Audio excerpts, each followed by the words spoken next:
सुप्रभात बच्चों। कल हमने रीतिकाल की रीति सिद्ध काव्य धारा के प्रमुख कवि बिहारी जी का संक्षिप्त परिचय और उनकी कीर्ति का आधार स्तंभ के द्वारा रचित एकमात्र सुप्रसिद्ध कृति बिहारी सतसई के कुछ चयनित अंशों में से 3 छंदों का अध्ययन किया था। बिहारी जी के परिचय में हमने उनके विविध विषयों पर रचना विधान, जीवन परिचय के बारे में चर्चा की थी। बिहारी जी के जीवन से जुड़े हुए 2 प्रसंग लिए थे। अपने आश्रयदाता जयपुर के राजा जयसिंह के आश्रय में बिहारी जी जब रहते थे तो बिहारी जी ने एक बार राजा द्वारा अपनी नवोढ़ा पत्नी के प्रेम में डूबकर राज कार्य से विमुख होने पर और दूसरा स्वराज्य के लिए संघर्षरत मराठा राजा शिवाजी से जब राजा जयसिंह युद्ध करने जाते हैं तो 2 छंद कह करके बिहारी ने अपनी स्पष्टवादिता, साहस और निर्भीकता का परिचय दिया था। इस दृष्टि से बिहारी अपने समकालीन अन्य राजाश्रित कवियों से हमें अलग दिखाई देते हैं कि बिहारी स्पष्टवादी थे। जो चीज उनको गलत लगी तुरंत राजा को वो अपनी बात पहुंचा करके उसे गलत दिशा की ओर बढ़ने से उन्होंने रोक दिया था। छंदों में हमने 3 छंद पढ़े थे, जिसमें 2 तो भगवान कृष्ण की आराधना से संबंधित थे और तीसरा था कि मनुष्य के जीवन में संगीत, साहित्य, गायन और प्रेम का जो महत्व है उस पर कल हमने चर्चा की। आगे हम लेते हैं। कीने हूँ कोटिक जतन अब कही कांडई को, मो मन मोहन रूप मिली पानी में को लोन। इसमें बिहारी कहते हैं कि किस प्रकार वो अपने आराध्य, अपने इष्ट देव भगवान श्री कृष्ण की भक्ति में तल्लीन हो गए हैं, उनसे तदाकार हो गए हैं कि उनको कृष्ण से बिल्कुल भी अलग नहीं किया जा सकता। बिहारी कहते हैं कीने हूँ कोटिक जतन अब कड़ी काढ़े कौन, कि कोई कितने भी करोड़ों प्रयत्न कर ले, लेकिन अब मेरे हृदय में, मेरी प्रत्येक श्वास प्रश्वास में निवास करने वाले मेरे आराध्य श्री कृष्ण को मुझसे कोई भी अलग नहीं कर सकता। मो मन मोहन रूप मिली पानी में को लोन। बिहारी कहते हैं कि मेरा मन जो है भगवान श्री कृष्ण के रूप सौंदर्य में इतना आसक्त हो गया है, उसमें इतना अधिक डूब गया है कि जिस प्रकार पानी में नमक मिला दिया जाए और पानी और नमक को कितने भी प्रयत्न करने के उपरांत भी अलग नहीं किया जा सकता, उसी प्रकार भगवान श्री कृष्ण के रूप माधुरी पर आसक्त मेरे मन को उनसे अलग नहीं किया जा सकता। ये दोहा बिहारी की एकनिष्ठ अनन्य भक्ति का इसमें दृष्टिगोचर होती है। इसमें भक्ति रस है, दोहा छंद है, ब्रज भाषा है और उदाहरण अलंकार है, जिसमें कृष्ण के प्रति जो बिहारी की अनन्य श्रद्धा है, एक निष्ठ प्रेम भाव है, वह यहाँ हमें दृष्टिगोचर होता है। दूसरा अगला जो छंद है वह है अरे हंस या नगर में जेयो आप विचारी, कागनी सो जिन प्रीति करी कोकिल दरस बिटारी। ये अन्योक्ति का बहुत सुंदर उदाहरण है बिहारी के द्वारा। बिहारी कहते हैं अरे हंस, हंस को संबोधित करके कह रहे हैं कि अरे हंस, इस नगर में तू भली प्रकार विचार करने के पश्चात ही जाना। कागनी सो जिनी प्रीति करी कोकिल दरस बिटारी, क्योंकि यह नगर जो है उसमें यहाँ के निवासी कौवों से तो प्रेम करते हैं, उनका प्रेम पूर्ण सत्कार करते हैं, लेकिन कोयल को देखते ही भगा देते हैं। तो तेरी दशा इस नगर में क्या होने वाली है, इसके विषय में भी तू भली प्रकार विचार कर ले। ये अन्योक्ति अलंकार का इसमें प्रयोग हुआ है। दूसरा इसका जो अर्थ है वह है हंस से तात्पर्य विद्वज्जन। विद्वज्जनों को संबोधित करते हुए सद्गुणी सच्चरित व्यक्ति जो है विद्वत, उनको संबोधित करते हुए बिहारी कहते हैं, अरे हंसिया नगर में जइयो आप विचारी, कि हे विद्वज्जन, तो इस नगर में आप भली प्रकार विचार करने के उपरांत ही जाना, चिंतन मनन करने के उपरांत ही जाना, क्योंकि इस नगर में जो दुर्गुणी दुराचारी दुष्चरित्र के व्यक्ति हैं, उन व्यक्तियों का तो इस नगर में प्रेम पूर्ण सत्कार किया जाता है, उनका सम्मान किया जाता है, और जो ज्ञान संपन्न सद्गुणी सच्चरित्र विद्वत व्यक्ति होते हैं, उनको देखते ही उनको अपमान करके, उनका अनादर करके यहाँ से भगा दिया जाता है। इस दोहे में बिहारी ने हंस, काग और कोयल, इन तीन के प्रतीकों का प्रसंगानुसार बहुत सटीक व सार्थक प्रयोग किया है। हंस नीर शीर विवेकी कहलाता है, जो गुणी व्यक्तियों का यहाँ पर प्रतीक है, विद्वत व्यक्तियों का प्रतीक है। कौवा जो है वह प्रतीक है दुर्गुणी और अवसरवादी दुष्चरित्र व्यक्तियों का। कोयल प्रतीक है ज्ञान संपन्न व्यक्तियों का। इसमें दोहा छंद है, ब्रज भाषा है, अन्योक्ति अलंकार है, और इसके साथ ही अनुप्रास अलंकार का सुंदर प्रयोग यहाँ देखने को मिलता है। अगला छंद है, यह बरिया नहीं और की तू करिया बह सोधी, पाहन नाव चढ़ाई जिही कीने पार पयोधी।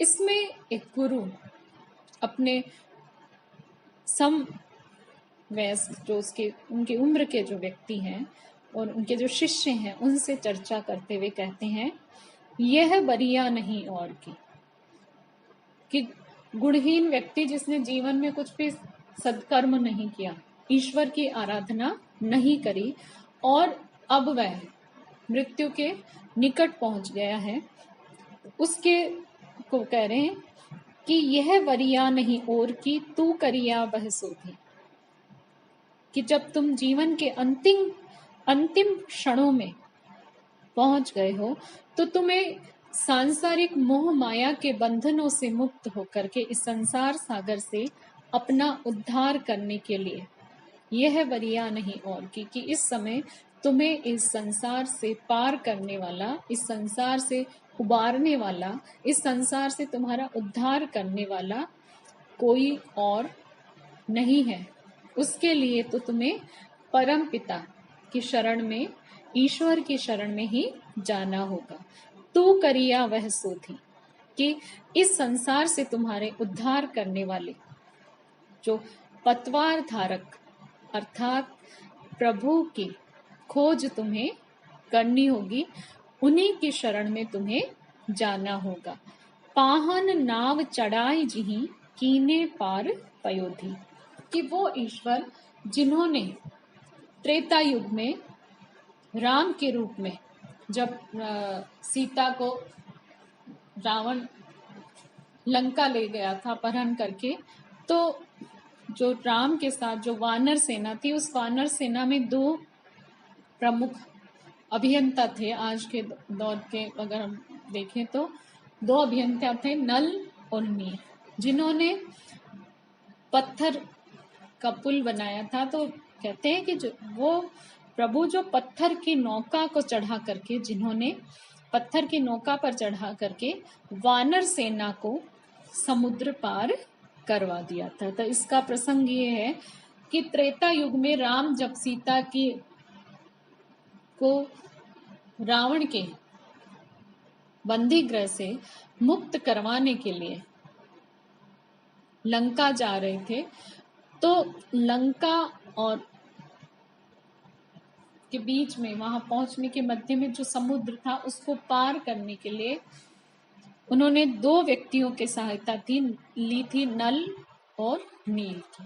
तो नल और नील ने पत्थर पर राम राम लिख करके समुद्र में डाला और वो पत्थर तैरने लग गए, डूबे नहीं थे। यह सब हुआ उस ईश्वर की कृपा के कारण। तो यही बिहारी इसमें कहते हैं कि गुणहीन व्यक्ति को भी अपने अंतिम समय में जीवन के उत्तरदायित्वों का निर्वहन करने के पश्चात भगवान की शरणागत हो जाना चाहिए, उनके शरण में आ जाना चाहिए और उनका नाम स्मरण करना चाहिए, ताकि वह इस संसार सागर से उसका उद्धार हो जाए। और इस संसार से उसका उद्धार करने वाला, उबारने वाला एकमात्र परम सत्ता ही है, वह ईश्वर ही है।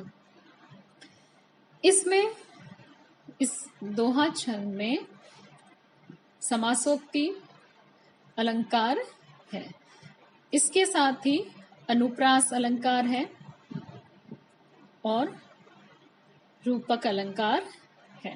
भाषा ब्रज भाषा है। अगला छंद है आपका, कैसे छोटे नरुन ते सरत बड़नु के काम, मड्यो दमामो जात क्यों कही चूहे के चाम। ये बिहारी दास जी के द्वारा कहा गया नीति कथन है, क्योंकि बिहारी सत्सई में श्रृंगार के भी छंद है, भक्ति के भी छंद है और नीति से संबंधित भी छंद है। तो ये नीति कथन है। बिहारी कहते हैं, कैसे छोटे नरनु ते सरत बड़नु के काम, कि कैसे जो छोटे मनुष्य हैं उनके द्वारा कैसे बड़े मनुष्यों का कार्य सिद्ध हो सकता है, कार्य पूरा हो सकता है। मढ़ो दमामो जातु क्यों कही चूहे के चाम, कि चूहा एक छोटा सा जीव होता है, तो भला जो दमामा अर्थात जो नगाड़ा होता है, उस नगाड़े को चूहे की चमड़ी से भला कैसे मढ़ा जा सकता है। अर्थात उसी प्रकार बड़े व्यक्तियों के जो कार्य हैं वह छोटे व्यक्तियों से सिद्ध नहीं हो सकते, पूर्ण नहीं हो सकते। उसके लिए तो कार्य के आवश्यकता अनुसार ही व्यक्ति की आवश्यकता होती है। इसमें ब्रज भाषा है, काकु वक्रोक्ति अलंकार है और अर्थांतर न्यास अलंकार है। इसमें नीति की बात बिहारी दास जी के द्वारा कही गई है। अगला छंद है, दिन 10 आदर पाई गई करिलई आप बखानु, जो लगी काग सराद पखु तो लगी तऊ सन्मान। यह भी बिहारी दास जी का नीति कथन है।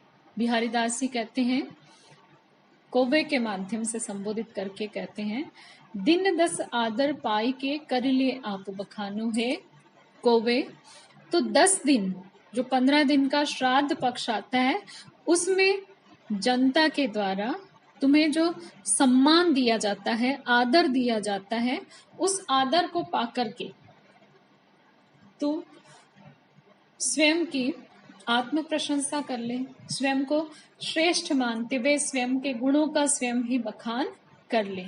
जो लगी काग सराध पखु तो लगी तो सम्मानु, की हे काग, जब तक श्राद्ध पक्ष है अर्थात श्राद्ध पक्ष के 15 दिन है, तभी तक तुम्हारा ये आदर और सम्मान है।